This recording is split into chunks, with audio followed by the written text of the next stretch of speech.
ilmuwan Prancis akan menguji bercak nikotin pada pasien COVID-19 dan petugas kesehatan dalam sebuah penelitian. Rencana tersebut akan dilakukan setelah hasil penelitian menunjukkan nikotin dapat memberikan perlindungan terhadap infeksi penyakit. Para peneliti di Rumah Sakit Pitié-Salpêtrière di Paris mengatakan penelitian mereka menunjukkan bahwa perokok kurang terinfeksi virus dibandingkan orang lain dan bahwa nikotin dapat mencegah virus memasuki sel. Spesialis penyakit dalam Zahir Amoura dan ahli neurobiologi Jean-Pierre Sanche menemukan dalam studi pendahuluan mereka terhadap 480 pasien. Hasilnya dari seluruh pasien yang dirawat di rumah sakit karena COVID-19, hanya 5%-nya yang perokok. Membandingkan dengan jumlah perokok dalam populasi umum berdasarkan jenis kelamin dan usia yang sama, perokok memiliki risiko 80% lebih rendah terinfeksi dibandingkan bukan perokok. On s'est rendu compte que le taux de fumeurs était très bas, 5% chez les malades à peu près. Ça, c'est la première étape. Et la deuxième étape, quand vous avez ça, vous devez essayer de vous comparer à la population générale pour voir s'il y a une vraie différence.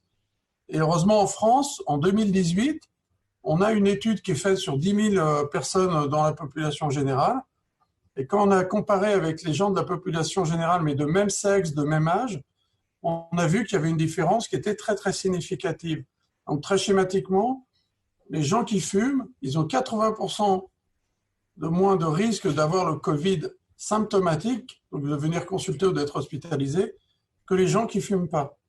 Sanche, seorang ahli neurobiologi terkenal dari Pasteur Institute, berhipotesa bahwa nikotin mungkin menjadi alasan perokok tampak lebih terlindungi dari virus. Karena reseptor nikotinik asetilkolin dapat memiliki efek mencegah virus corona menempel pada sel.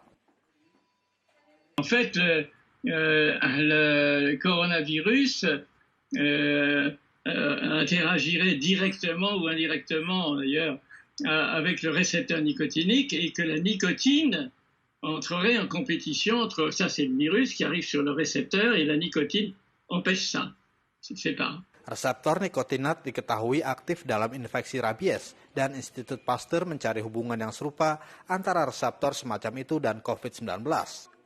Sanche mengatakan gejala COVID-19 yang melibatkan sistem saraf seperti kehilangan indera penciuman, kelelahan, masalah dengan gerakan dan kehilangan kognitif dapat menunjukkan peran yang dimainkan oleh reseptor neuro seperti reseptor nikotinik.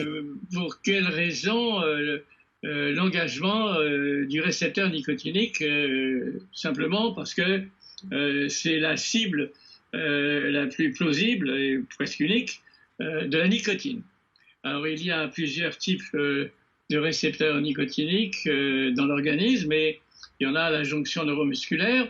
Nous y reviendrons, il y en a aussi dans le cerveau, beaucoup.